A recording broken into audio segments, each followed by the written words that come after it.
당신은 제 전부였어요. 저 여자 누구예요? 왜 우리 아버지한테 저런 말을 하는 거죠? 모르는 사람이야. 아마 아버지 회사 분이겠지. 하지만 어머니 얼굴이 너무 창백하세요. 40년을 함께 살았는데 내가 모르는 게 또 뭐가 있는 걸까? 남편의 유품을 정리하던 중 발견한 한 통의 편지. 그 안에는 상상도 못한 내용이 담겨 있었습니다. 한 가정을 완전히 뒤흔들어 버린 숨겨진 비밀이 세상에 드러난 거죠. 당신 정말 잔인한 사람이었구나. 정말 죄송해요. 제가 잘못했어요. 40년을 믿고 살았는데 이게 다 거짓이었다니. 아이에게만은 상처 주지 말아 주세요. 이제 어떻게 해야 할지 정말 모르겠어요. 이 이야기는 우리 부모 세대가 감추고 살아온 침묵의 역사를 드러내며 끝내는 용서와 이해, 그리고 가족의 참된 의미를 묻고 있습니다. 때로는 가장 가까운 사람이 가장 큰 비밀을 품고 살 수도 있다는 것. 그리고 그 진실은 어떻게 드러나게 될 것인지 끝까지 보시고 여러분의 생각을 댓글로 남겨주세요. 무료 구독과 좋아요를 눌러두시면 사연 모음집의 이야기를 가장 빠르게 만나보실 수 있어요. 이른 아침부터 내리기 시작한 부슬부슬한 빗방울이 서울 시내 한 장례식장의 유리창을 촉촉하게 적시고 있었습니다. 11월 중순의 쌀쌀한 날씨 탓인지 아니면 슬픔의 무게 때문인지 장례식장 안은 유독 음산하고 무거운 분위기에 휩싸여 있었어요. 하얀 국화꽃들이 놓인 제단 앞에는 박종길이라는 이름이 새겨진 영정사진이 자리하고 있었고, 그 앞에서 정옥순이 검은 상복을 입고 꼿꼿한 자세로 조문객들을 맞이하고 있었습니다. 60대 중반의 나이에도 불구하고 정옥순의 자세는 흐트러짐이 없었어요. 40여 년간 함께해온 남편을 떠나보내는 마음이 무너져 내릴 것 같았지만 조문객들 앞에서만은 의연함을 유지하려 애썼습니다. 간간히 눈가에 맺힌 눈물을 손수건으로 닦으면서도 찾아오는 사람들 한 명 한 명에게 고개 숙여 인사했죠. 어머님 삼가 조의를 표합니다. 고생 많으셨습니다. 좋은 곳으로 가셨을 거예요. 조문객들의 위로 인사가 끊이지 않았습니다. 고인의 직장 동료들, 동네 이웃들, 오래된 친구들이 하나둘씩 찾아와 마지막 인사를 올렸어요. 정옥수는 그들의 말 한마디 한마디에 고개를 끄덕이며 응답했지만 사실 무슨 말을 하는지 제대로 들리지 않았습니다. 머릿속은 온통 남편과의 추억들로 가득했거든요. 50년 전 첫 만남, 23세 시골에서 올라와 어색하기만 했던 서울 생활, 그리고 결혼 후 어려웠던 신혼 시절부터 아이를 낳고 기르며 함께 나아 들어온 세월들이 주마등처럼 스쳐 지나갔어요. 특별히 로맨틱했던 것도 극적이었던 것도 아닌 평범한 부부의 삶이었지만 그 평범함 속에서도 서로를 의지하며 살아온 시간들이었습니다. 어머니, 조금 쉬세요. 너무 무리하시면 안 돼요. 40대 초반의 아들 민재가 어머니의 어깨에 손을 얹으며 걱정스러운 목소리로 말했습니다. 평소에도 어머니를 걱정하는 효자였던 민재는 아버지가 갑작스럽게 세상을 떠난 후로는 더욱 어머니를 챙기려 애쓰고 있었어요. 하지만 정옥수는 고개만 살짝 저으며 자리를 지켰습니다.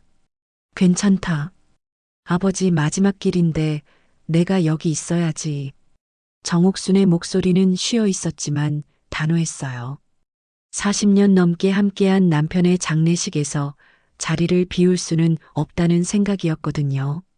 민재는 더 이상 말하지 않고 어머니 옆에서 함께 조문객들을 맞이했습니다. 시간이 흘러 오후 3시가 되었을 때였어요.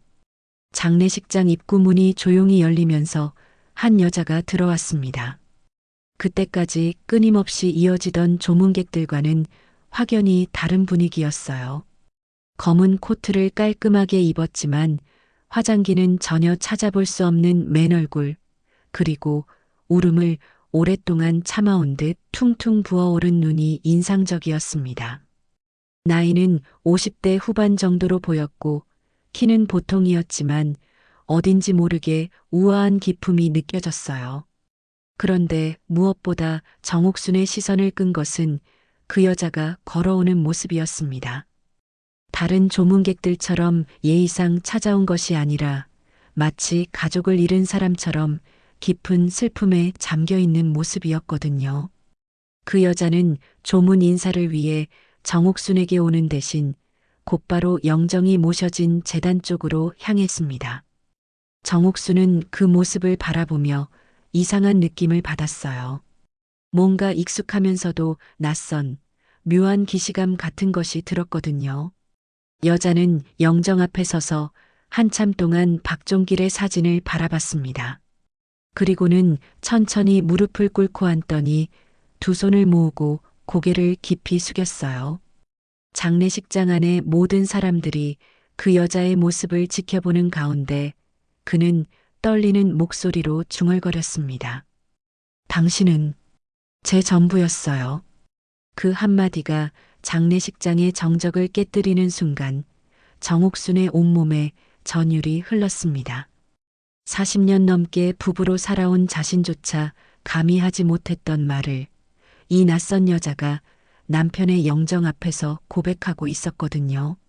정옥순의 얼굴은 순식간에 굳어졌고 손끝이 미세하게 떨리기 시작했어요. 민재 역시 그 상황을 보며 당황했습니다. 아버지를 그토록 절절하게 그리워하는 여자가 있다는 사실 자체가 믿기지 않았어요. 혹시 아버지의 직장 동료나 오랫동안 알고 지낸 지인일 수도 있겠지만 그에게는 뭔가 다른 느낌이었습니다. 급히 어머니의 표정을 살펴봤는데 어머니의 얼굴이 평상시와는 전혀 다르게 경직되어 있었어요. 그 여자는 영정 앞에서 오랫동안 무릎을 꿇고 앉아 있었습니다. 마치 평생 하지 못했던 이야기들을 마음속으로 전하는 것 같았어요. 다른 조문객들도 그 모습을 보며 숙연해했고 장례식장 안은 더욱 조용해졌습니다. 한참 후 그 여자가 천천히 일어났어요. 그리고 돌아서는 순간 정옥순과 눈이 마주쳤습니다. 두 여자는 서로를 바라보며 오랜 시간 말없이 서 있었어요. 정옥순의 눈에는 의심과 당황스러움이, 그 여자의 눈에는 미안함과 슬픔이 교차하고 있었습니다. 마치 서로를 알고 있는 것 같으면서도 처음 보는 사이 같은 묘한 분위기였죠. 몇 초의 시간이 영원처럼 느껴진 후 결국 그 여자가 먼저 시선을 피하며 고개를 숙였습니다. 그리고는 조용히 장례식장을 빠져나갔어요. 정옥수는 그 뒷모습을 끝까지 지켜봤습니다. 여자가 완전히 사라진 후에야 다시 남편의 영정을 바라봤는데 갑자기 40년 전 신혼 시절 남편이 가끔씩 멍하니 먼 곳을 바라보던 그 눈빛이 생생하게 떠올랐어요. 어머니, 방금 그 여자분 혹시 아세요? 민재가 조심스럽게 물어봤지만 정옥수는 짧게 고개를 저었습니다. 모르는 사람이야. 아마 아버지 회사분이겠지. 하지만 정옥순의 마음속 깊은 곳에서는 이미 오래된 기억들이 꿈틀거리기 시작했습니다. 그날 밤 정옥순은 쉽게 잠들 수 없었습니다. 낮에 장례식장에서 만난 그 여자의 모습이 자꾸만 머릿속에 떠올랐거든요. 특히 당신은 제 전부였어요 라고 했던 그 말이 귓가에서 맴돌았습니다. 40여 년을 함께 산 아내인 자신도 감히 그런 표현을 써본 적이 없었는데 그 낯선 여자는 마치 평생의 사랑을 고백하듯 남편의 영정 앞에서 그렇게 말했던 거예요. 침대에 누워 천장을 바라보며 뒤척이던 정옥순의 마음은 복잡했습니다. 옆자리에는 40여 년간 함께 누워 잠들었던 남편이 더 이상 없었고 그 빈자리가 유독 크게 느껴지는 밤이었어요. 평소라면 남편을 그리워하는 마음으로 가득했을 텐데 오늘은 의심과 불안함이 그 자리를 차지하고 있었습니다. 정옥수는 결혼 초기의 일들을 떠올려 봤어요. 23의 나이에 시골에서 서울로 시집왔던 그때 남편 박종길은 과묵하지만 성실한 사람이었습니다. 특별히 로맨틱한 구애를 했던 것도 아니고 열정적인 사랑을 나누었던 것도 아니었어요. 그저 중매를 통해 만나 서로에 대해 조금씩 알아가며 가정을 꾸려온 평범한 부부였죠. 하지만 가끔씩, 정말 가끔씩 남편이 멍하니 먼 곳을 바라보는 모습을 본 적이 있었어요. 무언가 그리워하는 듯한, 아쉬워하는 듯한 표정이었는데 그때마다 정옥수는 남자들은 원래 그런 거야 라고 생각하며 넘겨버렸습니다.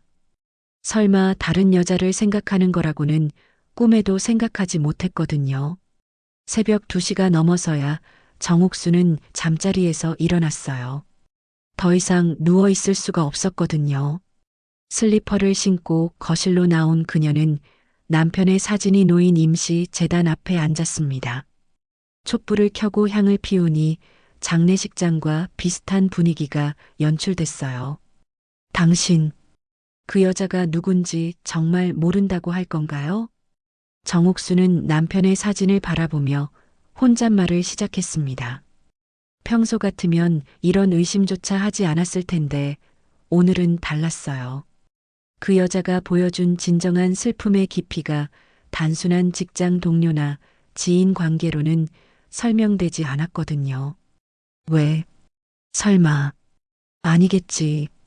그럴 거면 나랑 결혼하지 말았어야 되잖아. 목소리가 점점 떨려왔습니다. 정옥순의 손끝도 부들부들 떨리고 있었어요. 40여 년간 한 번도 의심해 본 적 없던 남편에 대한 믿음이 흔들리기 시작했습니다. 그동안 억눌렀던 기억들이 하나둘씩 떠오르기 시작했어요. 결혼 후 몇 년간 남편이 유독 바빴던 시기가 있었습니다. 회사 일이라며 늦게 들어오는 날이 많았고 주말에도 일이 있다며 나가는 일이 잦았어요. 그때는 젊은 직장인이니까 당연하다고 생각했는데 지금 생각해보니 그 시기가 의심스러워졌습니다. 또 전화를 받을 때 미묘하게 변하던 목소리 톤도 기억났어요. 집 전화가 울리면 평소보다 조심스럽게 받았고 때로는 잘못 걸렸습니다라며 급하게 끊는 일도 있었거든요. 당시에는 단순히 텔레마케팅이나 잘못 걸린 전화련이 했는데 이제 와서 생각해보니 수상했습니다. 문득 정옥수는 안방 장롱을 떠올렸습니다. 그 깊숙한 곳에 오래전부터 숨겨둔 작은 나무 상자가 있었거든요. 결혼 초기의 편지들과 작은 추억거리들을 보관해둔 상자였는데 평소에는 들여다보지 않았던, 아니 들여다보고 싶지 않았던 공간이었어요. 왜 그랬는지 모르겠지만 언젠가부터 그 상자를 열어보는 것이 두려워졌던 거죠. 하지만 오늘만큼은 확인해 봐야 할 것 같았습니다. 혹시 그 안에 남편의 다른 모습을 보여주는 무언가가 있을지도 모르잖아요. 정옥수는 촛불을 끄고 다시 안방으로 들어갔어요. 장롱 맨 위쪽, 손이 잘 닿지 않는 곳에 놓인 나무 상자를 꺼내려고 의자를 가져와 올라섰습니다. 60대 중반의 나이에 이런 일을 하기에는 위험했지만 지금 당장 확인하지 않으면 잠을 못 잘 것 같았어요. 손끝으로 겨우 닿는 상자를 끌어내리는데 손이 떨려서 몇 번이나 놓칠 뻔했어요. 마침내 상자를 무사히 꺼내 침대에 놓고 뚜껑을 열었습니다. 안에는 오래된 편지 몇 통과 작은 물건들이 들어 있었어요. 대부분 결혼 전후의 추억이 담긴 것들이었는데 연애편지, 결혼반지 케이스, 신혼여행 기념품 등이 고스란히 보관되어 있었습니다. 그런데 그 중에서도 정옥순의 시선을 끈 것은 자신이 쓴 편지가 아닌 남편의 필체로 쓰인 편지 한 통이었습니다. 이상했어요. 남편이 자신에게 보낸 편지라면 자신이 받아서 보관했을 테니까 남편이 직접 쓴 편지가 이 상자에 있을 리가 없었거든요. 편지 봉투를 자세히 살펴보니 받는 사람의 이름이 적혀 있었어요. 지훈에게. 정옥수는 그 이름을 보는 순간 온몸이 굳었습니다. 낮에 장례식장에서 들었던 그 이름과 같았거든요. 분명히 누군가가 그 여자를 지훈 씨라고 부르는 소리를 들었던 기억이 있었어요. 그럼 이 편지는 남편이 그 여자에게 보내려다가 보내지 못한 편지라는 뜻일까요? 아니면 실제로 보냈다가 어떤 이유로 다시 돌려받은 편지일까요? 정옥수는 궁금증과 두려움이 교차하는 마음으로 편지를 꺼냈습니다. 편지를 펼치는 정옥순의 손은 더욱 심하게 떨렸습니다. 남편의 익숙한 필체가 눈에 들어왔어요. 평소 차분하고 정돈된 글씨체였는데 이 편지만큼은 어딘지 감정적이고 흔들리는 느낌이었습니다. 지훈아, 나는 아직도 너를 그리워한다. 이 선택이 옳았는지 모르겠다. 매일매일 후회하지만 되돌릴 수는 없는 일이고 우리 아들 서준이는 잘 크고 있지? 사진으로만 봐서는 건강해 보이더구나. 너를 많이 닮았어. 미안하다. 정말 미안하다. 편지를 읽는 정옥순의 얼굴은 점점 창백해졌습니다. 우리 아들이라는 표현, 서준이라는 이름. 남편에게 자신이 모르는 아들이 있다는 뜻이었거든요. 그것도 한지훈이라는 여자와의 사이에서 말이에요. 편지는 더 이어졌습니다. 옥순이에게는 미안하지만 너와 서준이를 잊을 수가 없어. 하지만 이제라도 가정을 버릴 수는 없고 나는 참 이기적인 남자인 것 같다. 너희들을 행복하게 해주지도 못하면서 포기하지도 못하고 편지의 날짜를 확인해 보니 1년 전에 쓰인 것이었어요. 그럼 아버지는 돌아가시기 직전까지도 그 여자와 아이를 생각하고 있었다는 뜻이었습니다. 정옥수는 편지를 읽으며 온몸이 떨렸어요. 배신감, 충격, 그리고 이해할 수 없는 복잡한 감정들이 한꺼번에 밀려왔습니다. 다음 날 아침 민재가 어머니를 찾아왔을 때 정옥수는 여전히 그 편지를 들고 거실 소파에 앉아 있었습니다. 밤새 한숨도 못 잔 듯 눈이 퀭하고 얼굴이 헬쑥했어요. 평소 단정했던 머리도 흐트러져 있었고 손에는 구겨진 편지를 꼭 쥐고 있었습니다. 어머니, 괜찮으세요? 얼굴이 너무 안 좋아 보이는데. 민재가 걱정스러워하며 어머니에게 다가갔습니다.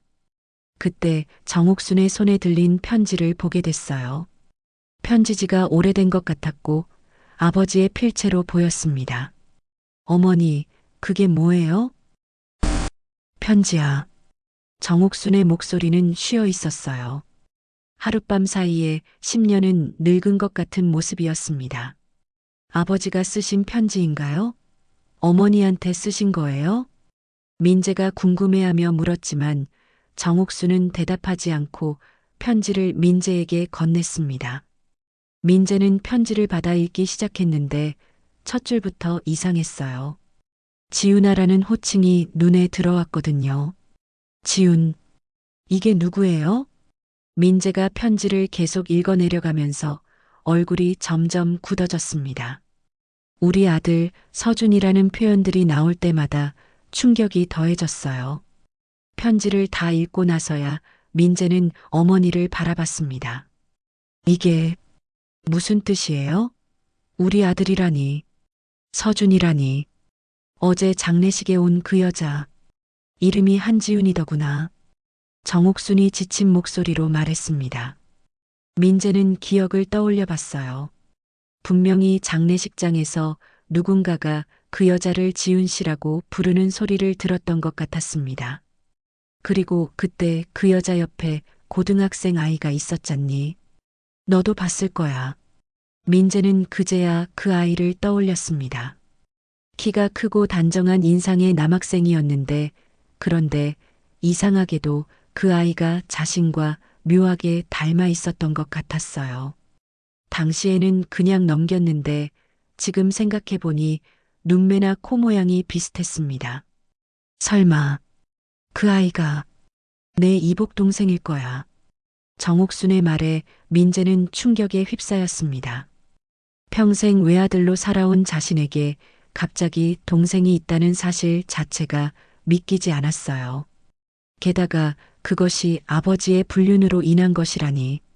존경해왔던 아버지에 대한 신뢰가 한순간에 무너지는 기분이었습니다. 어머니, 이걸 언제부터 알고 계셨어요? 나도 어젯밤에 처음 확실하게 알았어. 하지만 예전부터 뭔가 이상하다는 생각은 했었지. 민재는 편지를 다시 읽어봤습니다. 날짜를 확인해 보니 작년에 쓰인 것이었어요. 그럼 아버지는 돌아가시기 직전까지도 그 여자와 아이를 생각하고 있었다는 뜻이었습니다. 더욱 충격적인 것은 편지 내용이 단순한 일회성 실수가 아니라 오랫동안 지속된 관계였음을 보여주고 있다는 점이었어요. 며칠이 지난 후 민재는 아버지의 다른 유품들을 정리하기 시작했습니다. 어머니 혼자 하기에는 힘들 것 같아서 도와드리기로 했거든요. 옷장, 서재, 그리고 아버지가 평소 사용하던 책상 서랍들을 하나씩 정리해 나갔습니다. 책상 맨 아래 서랍을 열었을 때 민재는 또 다른 편지를 발견했습니다. 이번에는 받지 않은 편지가 아니라 누군가 아버지에게 보낸 편지였어요. 발신인을 보니 한지윤이라고 적혀 있었습니다. 민재는 주저하다가 편지를 열어봤어요. 어차피 이미 알게 된 이상 전체적인 상황을 파악해야겠다는 생각이 들었거든요. 종길 씨, 서준이가 고등학교에 입학했어요. 키도 많이 컸고 얼굴은 점점 당신을 닮아가고 있어요. 가끔 서준이가 아버지에 대해 물어볼 때마다 마음이 아파요. 언제까지 이렇게 살아야 하는지. 하지만 당신의 가정을 생각하면 더 이상 무리한 요구는 할 수 없겠어요. 편지는 지난해에 온 것이었습니다. 내용을 보면 한지윤이라는 여자가 서준이라는 아이를 혼자 키우고 있고 아이는 아버지가 누구인지 제대로 모르는 상태인 것 같았어요. 그리고 경제적으로는 아버지가 어느 정도 지원을 해왔던 것 같았습니다. 민재는 더 깊이 서랍을 뒤져봤어요. 그러자 작은 봉투 하나가 더 나왔습니다. 안에는 사진 몇 장이 들어 있었어요.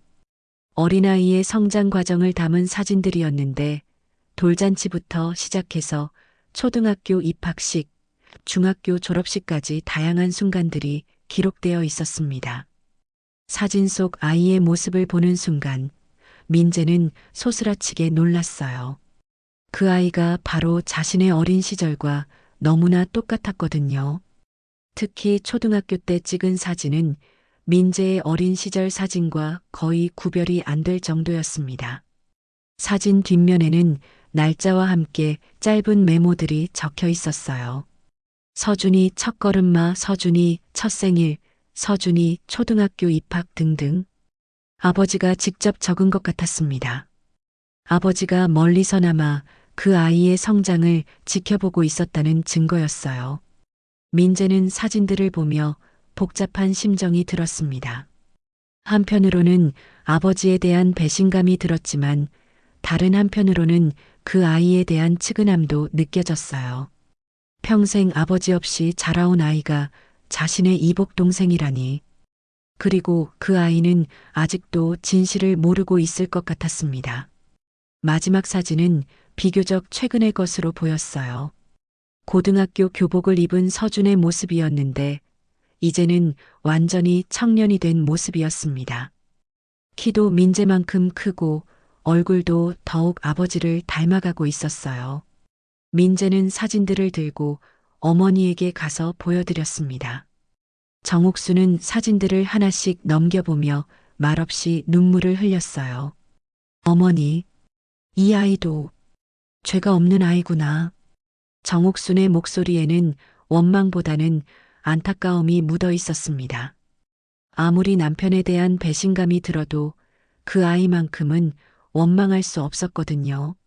어머니, 우리 이 일을 어떻게 할까요? 민재가 물었지만 정옥순도 쉽게 답을 할 수 없었어요. 40여 년간 믿어왔던 남편에 대한 신뢰가 하루아침에 무너진 상황에서, 그리고 갑자기 나타난 또 다른 가족에 대해 어떻게 대처해야 할지 갈피를 잡을 수가 없었습니다. 일단 그 여자를 만나봐야겠어. 정옥순의 목소리에는 결연함이 묻어 있었습니다. 진실이 무엇인지, 그리고 자신이 몰랐던 남편의 또 다른 삶이 어떤 것이었는지 직접 확인해 봐야겠다는 생각이 들었거든요. 며칠 후, 민재는 한지윤을 찾기 위해 나섰습니다. 아버지의 편지에서 발견한 주소를 단서로 그 일대를 돌아다녔어요. 마음 한편으로는 찾고 싶지 않다는 생각도 있었지만 이대로 모른 척하고 넘어갈 수는 없었거든요.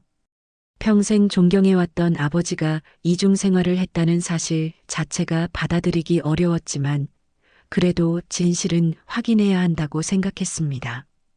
한참을 헤맨 끝에 민재는 작은 카페에서 한지윤을 발견했어요. 혼자 앉아서 커피를 마시고 있는 그녀의 모습은 장례식장에서 봤던 것보다 더욱 초라해 보였습니다. 민재는 잠시 망설이다가 용기를 내서 다가갔어요. 혹시 한지윤 씨 맞으신가요? 지윤은 고개를 들어 민재를 바라봤습니다. 순간 그녀의 얼굴에 당황스러운 표정이 스쳤어요. 장례식장에서 봤던 바로 그 사람이었거든요. 당신은 종길 씨 아들. 네, 박민재입니다. 잠깐 이야기 좀 할 수 있을까요? 지우는 주저하다가 고개를 끄덕였어요. 언젠가는 이런 일이 있을 거라고 예상하고 있었거든요. 민재는 지훈 앞자리에 앉으며 직설적으로 물었습니다. 아버지와 어떤 사이셨나요? 지훈은 대답하지 않고 커피컵만 바라봤어요. 민재는 조금 더 구체적으로 물어봤습니다. 서준이라는 아이가 정말 우리 아버지 아들인가요? 그 말을 듣는 순간 지훈의 눈에 눈물이 맺혔습니다. 오랫동안 숨겨온 비밀이 드러나는 순간이었거든요. 미안해요. 정말 미안해요. 미안하다고 해서 해결되는 일인가요? 어머니가 얼마나 충격받으셨는지 아세요? 민재의 목소리에는 억눌린 분노가 묻어 있었어요. 아무리 아버지와 그 여자의 잘못이라고 해도 결과적으로 어머니가 받은 상처는 컸거든요. 그 아이에게는 제발 말하지 말아주세요. 지훈이 간절한 목소리로 부탁했습니다. 서준이는 아직 모르고 있어요.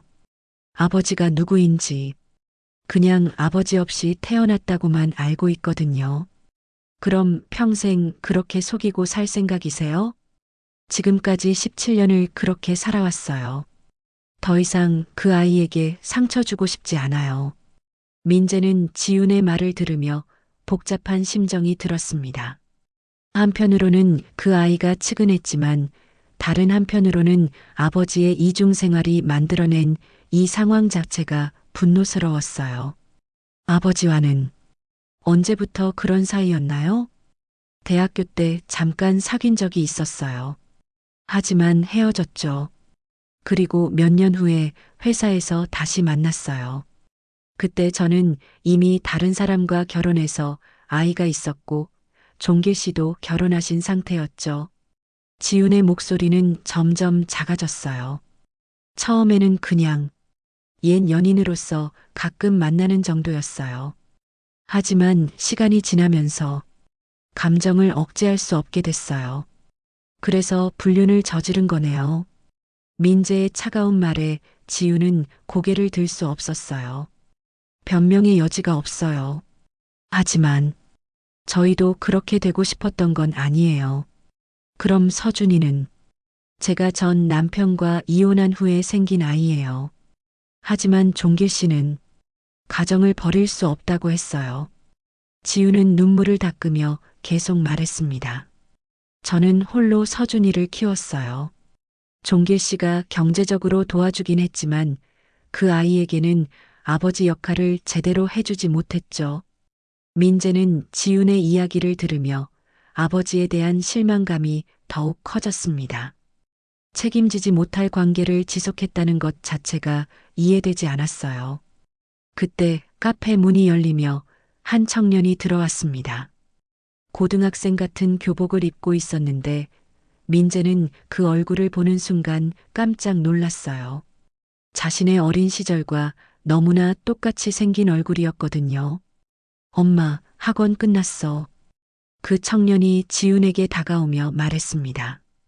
바로 서준이었어요. 서준은 민재를 보더니 인사했습니다.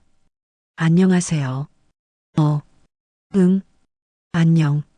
민재는 당황스러워하며 대답했어요. 서준과 마주하고 보니 감정이 더욱 복잡해졌습니다. 분명히 자신의 이복 동생이지만 그렇다고 해서 쉽게 받아들일 수 있는 상황은 아니었거든요. 서준아, 먼저 집에 가 있어. 엄마가 곧 갈게. 지윤이 서준에게 말하자 서준은 고개를 끄덕이고 카페를 나갔습니다. 민재는 서준의 뒷모습을 바라보며 착잡했어요. 저 아이는 정말 아무것도 모르는 거네요. 네. 그리고 앞으로도 알려주고 싶지 않아요. 하지만 언젠가는 알게 될 텐데요. 그때 가서 생각해 보려고요. 지금은 그냥 평범한 고등학생으로 살게 해주고 싶어요. 민재는 지윤의 말을 듣고도 선뜻 이해가 되지 않았습니다. 진실을 숨기는 것이 과연 그 아이를 위한 일일까요? 그리고 자신과 어머니는 이 상황을 어떻게 받아들여야 할까요? 한편 집에서 이 모든 일을 기다리고 있던 정옥수는 더욱 복잡한 심정이었습니다. 남편의 장례를 치른 지 일주일도 안 됐는데 40여 년간 믿어왔던 모든 것들이 거짓이었다는 걸 알게 됐거든요. 당신, 정말 잔인한 사람이었구나. 정옥수는 남편의 사진을 바라보며 중얼거렸어요. 나한테도, 그 여자한테도, 그리고 그 아이한테도 누구에게도 진실하지 못했으면서 어떻게 그렇게 태연하게 살 수 있었던 거야? 분노와 배신감이 밀려왔습니다. 남편이 죽었다고 해서 이 감정들이 사라지는 건 아니었어요. 오히려 더 이상 해명할 기회도 없다는 사실 때문에 더욱 답답했습니다. 그날 저녁 민재가 돌아왔을 때 정옥수는 아들에게 물었어요. 그 여자 만나봤니? 네, 만나봤어요. 어떻더니? 민재는 잠시 망설이다가 대답했습니다. 솔직히 이해하기 어려워요. 아버지가 왜 그런 선택을 했는지 나도 마찬가지야. 40년을 함께 살면서 한 번도 의심해 본 적이 없었는데 모자는 서로를 바라보며 같은 배신감을 공유하고 있었어요. 존경하고 사랑했던 가장이 사실은 이중 생활을 하고 있었다는 현실을 받아들이기가 쉽지 않았거든요. 시간이 더 거슬러 올라가 40여 년 전 이야기를 해보겠습니다. 1980년대 초 23세의 정옥수는 경상북도 작은 시골 마을에서 서울로 시집 왔어요. 그 시절 시골 처녀가 서울로 시집 간다는 것은 큰 일이었지만 동시에 두려운 일이기도 했습니다. 모든 것이 낯설고 어색했거든요. 중매쟁이 아주머니의 소개로 만난 박종길은 서울에서 작은 회사에 다니는 성실한 청년이었어요. 특별히 잘생기지도 못생기지도 않은 평범한 외모였지만 무엇보다 성격이 차분하고 책임감이 있어 보였습니다. 정옥순의 부모님도 마음에 들어했죠. 옥순아, 저 청년 괜찮은 것 같구나. 서울에서 직장도 안정적이고 무엇보다 성실해 보여. 어머니의 말씀에 정옥순도 고개를 끄덕였어요. 사실 그 시절 시골 처녀에게 선택의 폭이 그리 많지는 않았거든요. 나이도 이미 23으로 홍기를 놓치면 더 어려워질 상황이었습니다. 정옥수는 종기를 처음 만났을 때는 특별한 이상함을 느끼지 못했어요. 오히려 차분하고 신중한 성격이 마음에 들었습니다. 몇 번의 만남을 통해 서로에 대해 알아가면서 두 사람은 자연스럽게 결혼을 약속하게 되었어요. 결혼식 전날 밤이었어요. 종길이 술에 취해서 정옥순을 찾아왔습니다.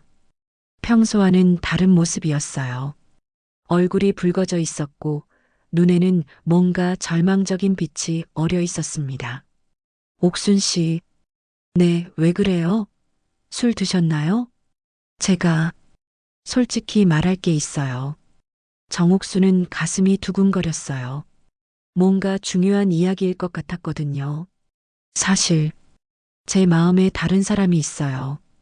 그 말을 듣는 순간 정옥순의 온몸이 얼어붙었습니다. 결혼 전날에 이런 고백을 듣게 될 줄은 꿈에도 몰랐거든요.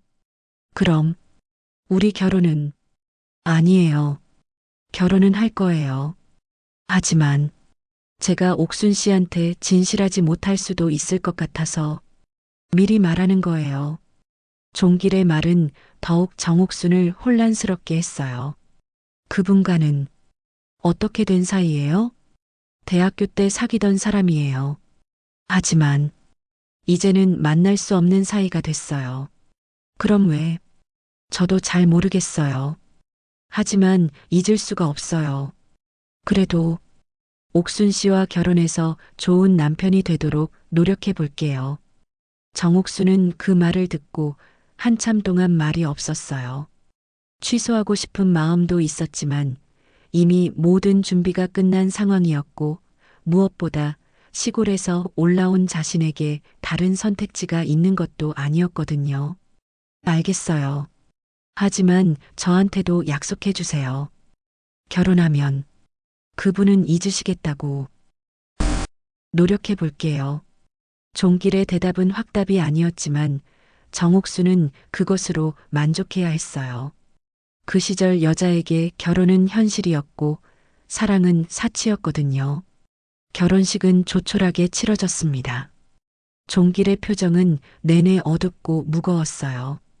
신부인 정옥순도 기쁘기보다는 불안한 마음이 더 컸습니다. 하객들은 축하해 주었지만 정작 신랑 신부는 행복해 보이지 않았어요. 신혼집은 작은 투룸 아파트였어요. 종길의 월급으로는 그것도 빠듯했지만 시골에서 온 정옥순에게는 서울의 집이라는 것 자체가 신기했습니다. 처음 몇 년간의 신혼생활은 평범했어요. 종길은 약속한 대로 성실한 남편이 되려고 노력했고 정옥순도 서울 생활에 적응하며 가정을 꾸려나갔습니다. 결혼 3년째 되던 해에는 민재도 태어났어요. 아이가 생기면서 종길은 더욱 가정에 충실해졌습니다. 퇴근 후에는 집에서 아이와 시간을 보내고 주말에도 가족과 함께 보내려고 애썼어요. 정옥수는 그런 남편의 모습을 보며 안도했습니다. 결혼 전날 밤에 그 고백이 단순한 미련이었구나 싶었거든요. 하지만 민재가 초등학교에 들어갈 무렵부터 종길의 행동에 미묘한 변화가 생기기 시작했어요. 회사에서 승진을 했고 업무량이 늘어났다며 늦게 들어오는 날이 많아졌습니다. 주말에도 가끔 회사 일로 나가야 한다고 했어요. 여보, 요즘 일이 많이 바빠요? 응. 새로운 프로젝트가 시작돼서 그래. 조금만 참아줘. 민재가 아빠 보고 싶어 해요. 미안해. 이것만 끝나면 시간 많이 낼게. 종길은 항상 미안해했지만 상황은 나아지지 않았어요. 오히려 시간이 지날수록 더 바빠졌습니다. 그때는 정옥순도 의심하지 않았어요. 실제로 종길의 회사가 성장하고 있었고 승진도 했으니까 바쁠만 했거든요. 게다가 아이 키우느라 바쁜 정옥순 자신도 남편의 일정을 일일이 체크할 여유가 없었어요. 몇 년이 더 흘렀습니다. 민재가 중학생이 되고 정옥순도 중년의 나이에 접어들었어요. 그때쯤 되자 종길의 늦은 귀가는 일상이 되어버렸습니다. 정옥순은 그냥 그러려니 하고 받아들였어요. 결혼이란 게 원래 이런 거지 뭐. 주변 아줌마들도 비슷한 이야기를 했거든요. 남편들은 다 바쁘고 아내들은 혼자 아이 키우며 사는 게 당연한 시대였어요. 가끔 종길이 전화를 받을 때 목소리가 조심스러워지는 것을 봤지만 그것도 회사 일 때문이겠거니 생각했습니다. 설마 40여 년을 함께 산 남편이 바람을 피우고 있을 거라고는 꿈에도 생각하지 못했거든요. 미안해. 오늘도 늦을 것 같아. 괜찮아요. 조심히 들어와요. 정옥수는 항상 그렇게 대답했어요. 의심보다는 믿음이, 불안보다는 일상이 더 익숙했거든요. 그렇게 시간이 흘러 종길이 세상을 떠날 때까지 정옥수는 남편의 이중 생활에 대해 전혀 몰랐습니다. 장례식장에서 한지훈을 만나기 전까지는 말이에요. 결혼은 현실이야. 사랑은 나중에 생기는 거고. 어머니가 결혼 전에 했던 말을 되새기며 정옥수는 그냥 그런 현실 속에서 살아왔던 거였어요. 하지만 그 현실이 사실은 거짓 위에 세워진 것이었다는 걸 이제야 알게 된 거죠. 1990년대 중반 박종길은 회사에서 승진을 하면서 새로운 부서로 옮기게 되었습니다. 그곳에서 그는 운명처럼 한지훈을 다시 만나게 됐어요. 대학 시절 가장 뜨겁게 사랑했던, 그리고 포기할 수밖에 없었던 바로 그 여자였습니다. 지훈은 이혼한 후 혼자 어린 딸을 키우며 회사에 다니고 있었어요. 대학 시절의 그 화사한 모습은 많이 사라졌지만 여전히 종길의 마음을 뛰게 만드는 무언가가 있었습니다. 힘들게 살아온 흔적이 얼굴에 어려 있었지만 그것이 오히려 더욱 안쓰럽게 느껴졌어요. 종길아, 정말 오랜만이네. 지훈아, 어떻게 여기서? 둘의 재회는 그렇게 시작되었습니다. 처음에는 단순한 옛 연인으로서의 그리움이었어요. 가끔 점심시간에 만나 커피 한 잔 마시며 근황을 나누는 정도였습니다. 결혼은 잘했어? 응. 아내도 좋은 사람이고 아들도 있어. 그럼 다행이네. 나는 이혼했어. 힘들었겠다. 많이 힘들었지. 하지만 이제는 괜찮아. 딸도 잘 크고 있고. 서로의 안부를 묻는 대화였지만 그 속에는 오래된 그리움이 숨어 있었어요.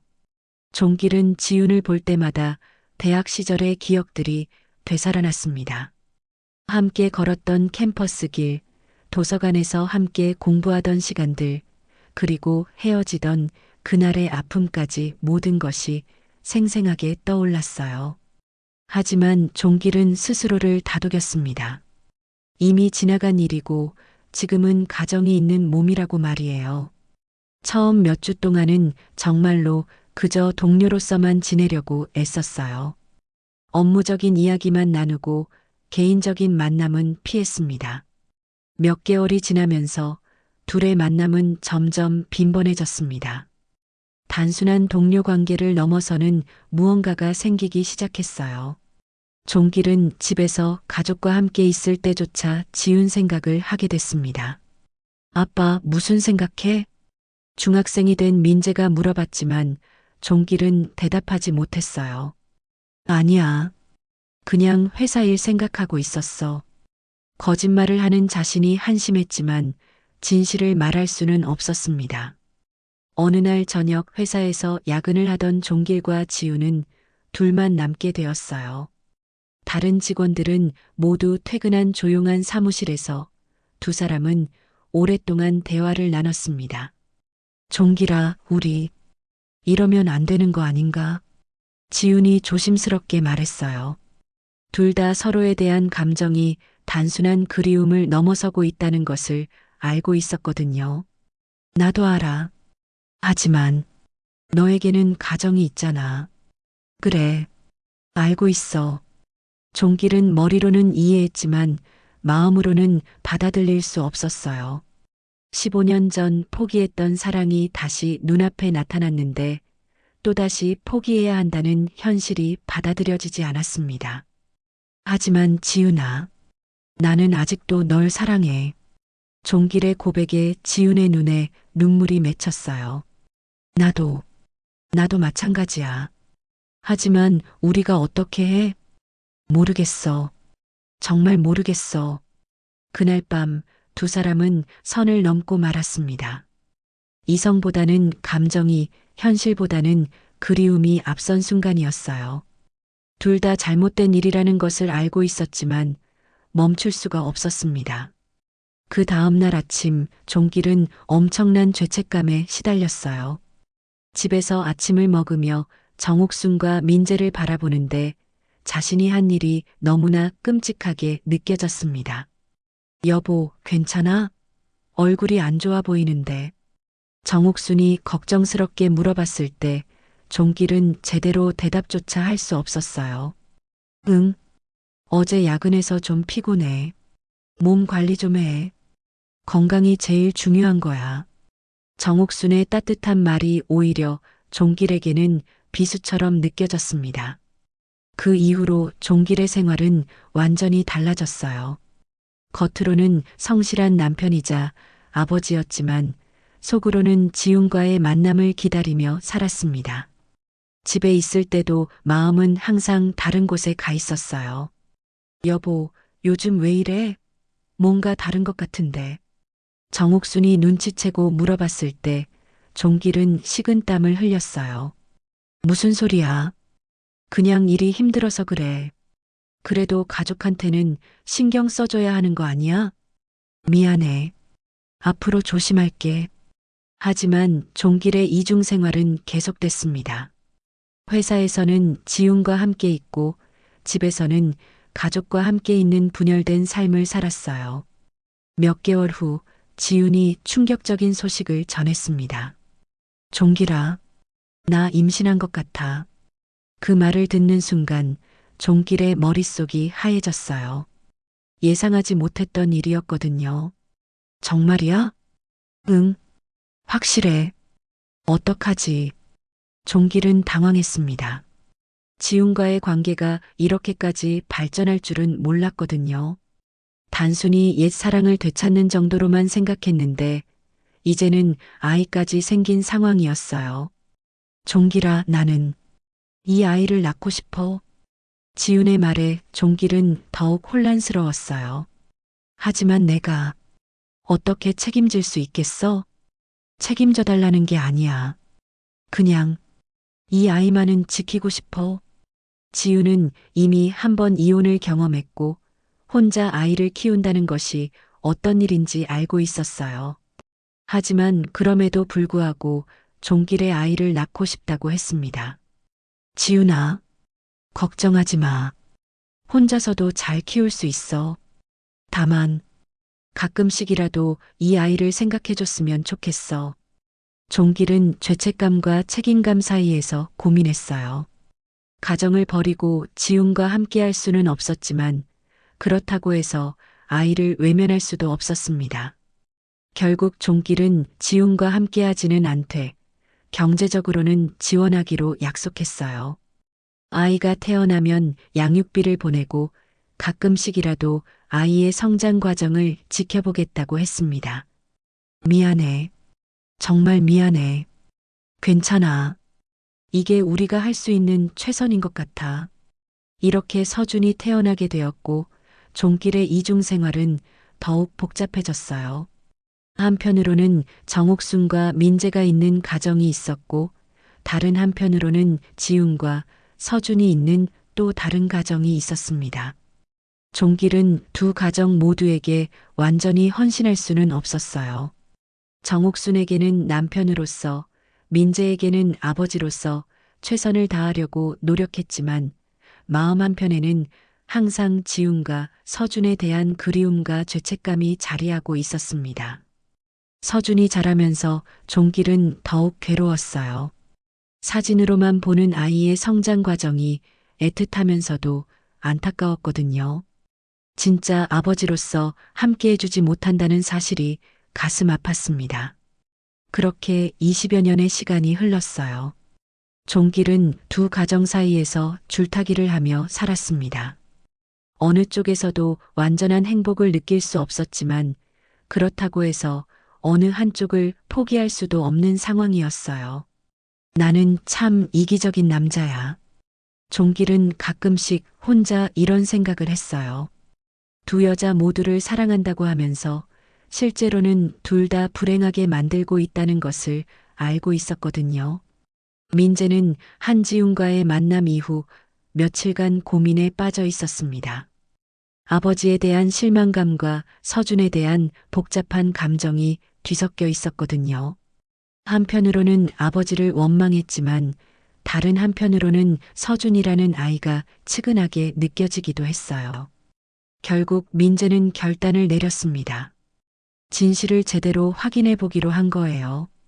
혹시 자신의 추측이 틀릴 수도 있고 설령 맞다고 해도 정확한 사실관계는 알아야 한다고 생각했거든요. 어머니, 저 유전자 검사를 해보려고 해요. 정옥수는 아들의 말에 잠시 놀랐어요. 유전자 검사? 네. 서준이와 제가 정말 형제인지 확실히 알아보고 싶어요. 그럴 필요가 있을까? 편지만 봐도. 그래도 확실하게 해야 할 것 같아요. 이런 일은 추측으로만 넘어갈 문제가 아니잖아요. 정옥수는 잠시 망설이다가 고개를 끄덕였어요. 사실 자신도 궁금했거든요. 민재는 며칠에 걸쳐 서준의 흔적을 찾아다녔습니다. 서준이 다니는 학교 앞에서 기다리기도 하고 지훈이 자주 가는 카페 근처를 맴돌기도 했어요. 마침내 서준이 사용한 일회용 컵을 구할 수 있었고 자신의 타액 샘플과 함께 검사기관에 보냈습니다. 일주일 후 결과가 나왔어요. 형제관계 99.8% 일치. 민재는 검사 결과지를 보며 복잡한 심정이 들었습니다. 예상했던 결과였지만 막상 확실해지니 더욱 현실감이 들었어요. 서준은 정말로 자신의 이복 동생이었던 거죠. 그날 저녁 민재는 어머니에게 결과를 보여드렸습니다. 정옥수는 결과지를 보더니 한참 동안 말이 없었어요. 이제 정말 확실해졌구나. 어머니, 이제 어떻게 해야 할까요? 정옥수는 깊은 한숨을 내쉬었습니다. 모르겠다. 정말 모르겠어. 며칠 후 민재는 우연히 서준을 마주치게 되었어요. 학원에서 나오는 서준을 보고 자연스럽게 다가갔습니다. 안녕. 서준아. 안녕하세요.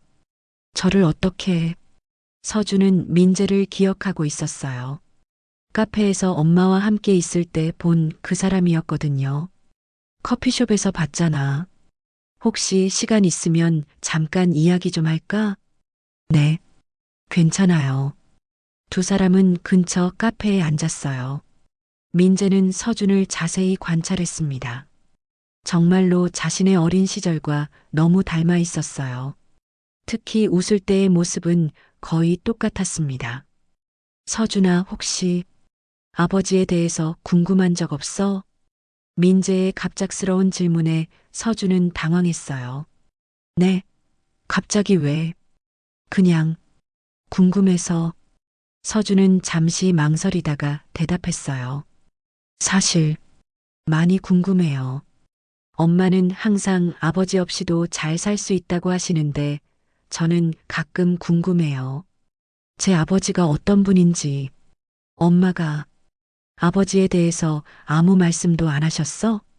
네. 물어봐도 그냥 넘어가세요. 아마 안 좋은 기억이 있으신가 봐요. 민재는 서준의 말을 들으며 안타까웠어요. 이 아이는 정말로 아무것도 모르고 있었거든요. 서준아, 혹시 이상하게 들릴 수도 있는데 내가 너와 좀 비슷하다고 생각하지 않아? 그런 것 같기도 해요. 처음 봤을 때부터 뭔가 친근한 느낌이었어요. 그렇지? 민재는 더 이상 말을 이어가지 못했어요. 이 아이에게 진실을 말해야 할까요? 아니면 지훈의 말대로 그냥 모르게 해두는 게 나을까요? 혹시 저희가 어떤 인연이 있는 건 아닐까요? 서준이 조심스럽게 물어봤어요. 민재를 보고 있으면 이상하게 마음이 편해졌거든요. 아마 그럴 수도 있을 거야. 민재는 애매하게 대답했어요. 지금 당장 모든 것을 말하기에는 너무 복잡한 상황이었거든요. 그날 밤 민재는 어머니와 긴 대화를 나눴어요. 어머니, 서준이를 만나봤어요. 어떻더니 정말 착한 아이더라고요. 그리고 아버지에 대해서 정말 아무것도 모르고 있어요. 정옥수는 복잡한 표정을 지었어요. 그 아이도 피해자구나. 네, 그런 것 같아요. 아버지에 대한 원망이 있긴 하지만 그 아이까지 미워할 수는 없을 것 같아요. 나도 마찬가지야. 아무리 화가 나도 그 아이는 죄가 없잖니. 모자는 서로를 바라보며 같은 생각을 하고 있었어요. 아버지에 대한 배신감은 여전했지만 서준만큼은 원망할 수 없다는 것을요. 한편 한지우는 민재가 서준을 만났다는 것을 알게 되었어요. 서준이 집에 와서 이야기했거든요. 엄마, 오늘 신기한 일이 있었어. 뭔데? 저번에 카페에서 본 그 아저씨를 또 만났는데 저랑 비슷하다고 하더라고요. 지훈의 얼굴이 굳었어요. 누구를? 어디서 만났는데? 학원 앞에서요. 민재라고 하시더라고요. 지훈은 가슴이 두근거렸어요. 민재가 서준에게 접근하고 있다는 뜻이었거든요. 서준아, 그분이 뭐라고 하셨어? 별거 없었어요. 그냥 아버지에 대해서 궁금하지 않냐고 물어보시더라고요. 너는 뭐라고 대답했어? 궁금하다고 했어요. 정말 궁금하거든요, 엄마. 지우는 마음이 무너져 내렸어요. 언젠가는 이런 날이 올 거라고 예상했지만 막상 닥치니 어떻게 해야 할지 모르겠더라고요. 엄마, 제 아버지가 정말 누구예요? 서준이 간절한 눈으로 물어봤을 때 지우는 대답할 수 없었어요. 서준아, 엄마가 너무 미안해. 엄마, 왜 우세요? 그냥 미안해서. 그날 밤 지우는 민재에게 전화를 걸었어요. 민재 씨, 저희 만날 수 있을까요? 지금요? 네. 꼭 해야 할 이야기가 있어요. 민재는 지훈을 만나러 나갔어요. 지훈의 얼굴은 많이 지쳐 있었습니다. 서준이한테 뭐라고 말씀하실 건가요? 지훈이 떨리는 목소리로 물어봤어요. 저도 잘 모르겠어요. 하지만 언젠가는 알아야 하는 일 아닌가요? 그럼 정말 말씀하실 거예요? 지훈 씨가 먼저 말씀하시는 게 좋을 것 같아요. 저보다는. 지훈은 한참 동안 고민했어요. 17년간 숨겨왔던 비밀을 이제 아들에게 말해야 할 시간이 온 것 같았습니다. 며칠 후 한지훈은 마침내 서준에게 모든 것을 털어놓기로 결심했습니다. 아들이 고등학교 3학년이 되어 이제는 충분히 이해할 수 있는 나이가 되었다고 생각했거든요. 더 이상 숨길 수도 없는 상황이 되어버렸고요. 서준아, 엄마가 너한테 할 말이 있어. 네, 뭐예요? 서준은 평소처럼 태연하게 대답했지만 지훈의 심각한 표정을 보고 긴장하기 시작했어요. 내 아버지에 대한 이야기야. 그 말을 듣는 순간 서준의 눈이 커졌습니다. 17년간 궁금했던 바로 그 이야기였거든요. 정말요? 드디어 말씀해 주시는 거예요? 응. 하지만 이 이야기는 너에게 상처가 될 수도 있어. 그래도 들을 준비가 돼 있니? 서준은 고개를 끄덕였어요. 상처가 될 수도 있다는 말이 걱정됐지만 그래도 진실을 알고 싶었거든요. 내 아버지는 박종길이라는 분이야. 그리고 그분은 이미 가정이 있으셨어. 지훈의 말에 서준은 충격을 받았어요. 그럼 저는 응, 내가 생각하는 그런 상황이야. 엄마가 잘못된 사랑을 했어. 서준은 한참 동안 말이 없었어요. 자신이 혼의 자식이라는 사실을 받아들이기가 쉽지 않았거든요. 그분은 저를 아셨어요? 응, 아셨어. 그리고 경제적으로도 도움을 주셨지. 하지만 함께 살 수는 없었어. 왜요? 이미 가정이 있으셨고 그 가정을 버릴 수는 없다고 하셨거든. 서준은 복잡한 감정에 휩싸였어요. 아버지를 원망해야 할지 이해해야 할지 모르겠더라고요. 그럼 저번에 만났던 민재라는 분은 내 형이야. 이복형? 서준은 그제야 모든 것이 이해됐어요. 민재를 보며 느꼈던 그 친근함의 정체가 뭔지 알게 된 거죠. 엄마, 그분들은 저를 어떻게 생각하실까요? 처음에는 당황스러워 하셨어.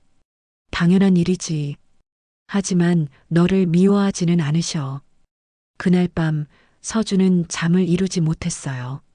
17년간 품어온 궁금증이 해결됐지만 동시에 더 큰 고민이 생긴 거였어요. 이제 어떻게 살아가야 할지, 그 가족들과는 어떤 관계를 맺어야 할지 막막했거든요. 한편 정옥수는 며칠째 남편의 사진 앞에 앉아 있었어요. 40여 년간 쌓아온 추억들을 하나씩 되짚어보고 있었습니다. 분노와 배신감이 있었지만 동시에 그리움도 있었어요. 당신, 정말 잔인한 사람이었어. 정옥순이 중얼거렸지만 그 목소리에는 원망보다는 체념이 묻어 있었어요. 하지만 나는 당신을 사랑했어. 그 사실만은 변하지 않아. 민재가 들어오는 소리가 났어요. 어머니, 또 여기 계세요? 응, 그냥 생각이 많아서.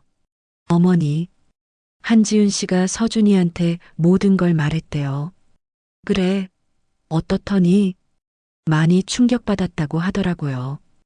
당연한 일이겠지만 정옥수는 잠시 생각에 잠겼어요. 그 아이를 한번 만나보고 싶구나. 정말요? 괜찮으실까요? 괜찮아. 아무리 화가 나도 그 아이는 죄가 없잖니. 며칠 후 정옥순과 서준의 만남이 성사되었어요. 장소는 조용한 카페였고 민재와 지훈도 함께했습니다. 네 사람이 한자리에 모이니 묘한 분위기가 흘렀어요. 안녕하세요. 아주머니.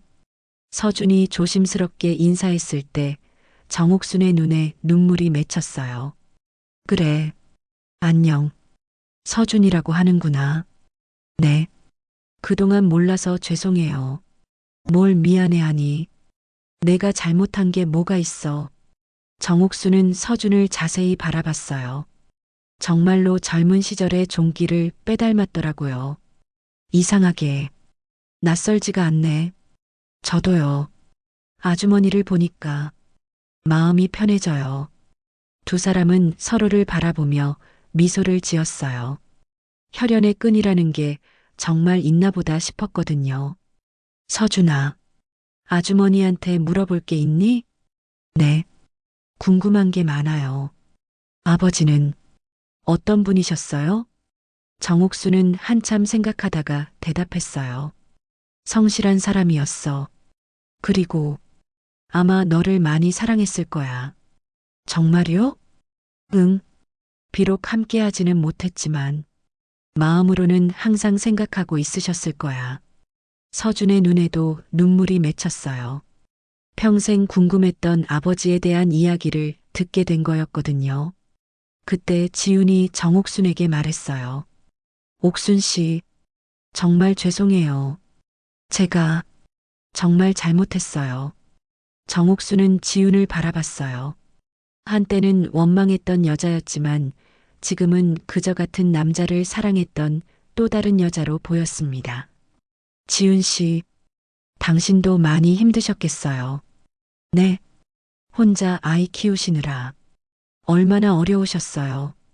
지훈은 정옥순의 예상치 못한 반응에 놀랐어요. 옥순 씨, 우리 모두 종길이 때문에 고생한 사람들이에요. 서로 원망할 필요는 없을 것 같아요. 정옥순의 말에 지훈이 눈물을 흘렸어요. 감사해요. 정말 감사해요. 민재도 그 모습을 보며 감동했어요. 어머니가 이렇게 너그러운 마음을 가질 수 있다는 것이 놀라웠거든요. 형, 서준이 민재를 부르며 말했어요. 네, 앞으로 가끔씩 연락해도 돼요? 당연하지. 우리는 어쨌든 형제니까. 두 사람은 서로를 바라보며 미소를 지었어요. 이상한 인연으로 만난 사이였지만 이제부터는 적어도 서로를 알고 지낼 수 있을 것 같았어요. 그날 저녁 집으로 돌아온 정옥수는 다시 남편의 사진 앞에 앉았어요. 당신, 복 많은 사람이었어. 두 여자한테 이렇게 사랑받고. 정옥수는 쓴웃음을 지었어요.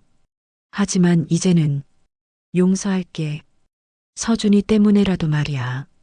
민재도 옆에 앉았어요. 어머니, 정말 괜찮으세요? 괜찮아. 이제야 진짜 가족이 뭔지 알 것 같아. 어떤 의미에서요? 가족이란 꼭 함께 살아야 하는 게 아니구나. 서로를 이해하고 용서하는 마음만 있어도 되는 것 같아. 그날 밤 정옥수는 오랜만에 편안하게 잠들 수 있었어요. 40여 년간의 의문이 해결됐고 새로운 인연을 얻었거든요. 비록 아픈 과정을 거쳤지만 결국 사랑이 원망보다 크다는 것을 깨달을 수 있었습니다. 몇 주 후, 네 사람은 종길의 묘소를 함께 찾았어요. 정옥순, 민재, 지훈, 그리고 서준이 나란히 서서 묘비 앞에 꽃을 놓았습니다. 아버지, 이제 모든 진실을 알았어요. 민재가 말했을 때 서준도 따라 말했어요. 아버지, 저도 이제 형이랑 아주머니를 알게 됐어요. 네 사람은 서로를 바라보며 미소를 지었어요. 완전한 화해는 아니었지만 적어도 서로를 이해하고 받아들일 수 있게 되었습니다. 때로는 진짜 가족보다도 더 깊은 이해와 용서가 필요한 관계가 있다는 것을 이제야 모두가 깨달을 수 있었거든요. 이렇게 오늘의 이야기가 끝이 났습니다. 한 남자의 이중 생활로 시작된 이야기가 결국은 용서와 이해로 마무리되는 사연이었는데요.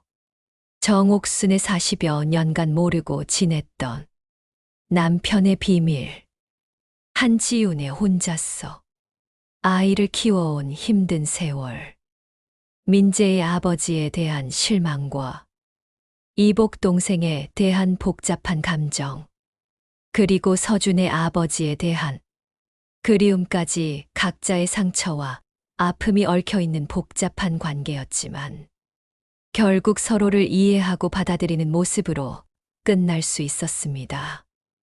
완전한 해피엔딩은 아니지만 현실적이면서도 따뜻한 마무리라 기분 좋게 마무리 지어보겠습니다. 늘 건강하시고 오늘도 행복 가득한 하루 되세요.